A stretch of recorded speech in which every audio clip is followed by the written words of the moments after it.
nonton video yang video animasi ditunjukkan bahwa ada orang-orang yang menebang pohon, lalu turunlah pohon-pohonnya lereng, terus turunlah hujan dan dari situ terjadi longsor. Dari situ kita bisa melihat mungkin bertanya-tanya ya, apa hubungannya pohon, hujan sama tanah miring sama longsor. Nah, dari sini kita bisa lihat hubungan hukum Newton dengan tanah longsor.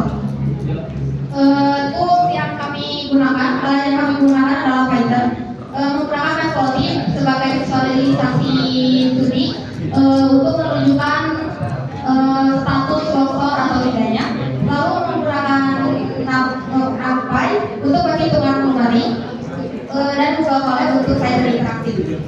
Nah, dari sini kita punya koefisien atau sesuatu yang mempengaruhi longsor itu sendiri. Pertama itu ada massa tanah, koefisien gesek, juga kemiringan sudut. Massa tanah yang kami gunakan untuk simulasi ini bersifat konstan, sedangkan koefisien geseknya berada pada rentang 0,1 hingga 1,0. Lalu kemiringan sudutnya berada pada rentang 0 hingga 60. Ketika kami coba masukkan koefisien gesek sebesar 0,1 dan kemiringan sudut sebesar 60, dihasilkan longsor. Hasilnya itu jadi longsor. Dan ketika kami masukkan koefisien geseknya sebesar 1,0 dengan kemiringan sudut 60, tetap terjadi longsor. Lalu ketika kami masukkan koefisien gesek sebesar 1 dengan kemiringan sudut sebesar 10 derajat, dihasilkan aman atau tanahnya tidak longsor.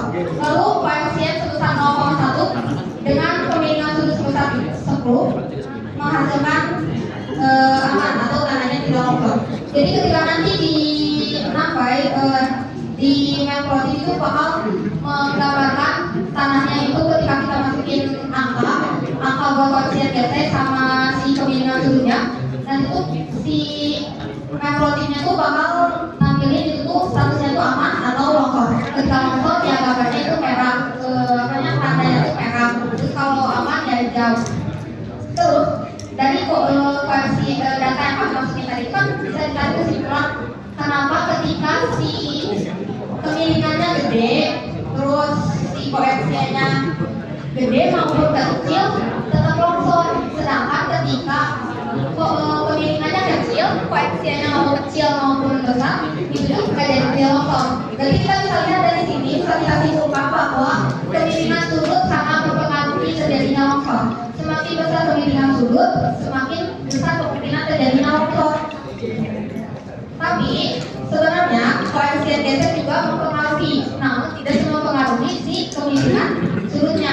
Nah, koefisien gesek sendiri kalau di dunia nyata itu dihasilkan dari hujan.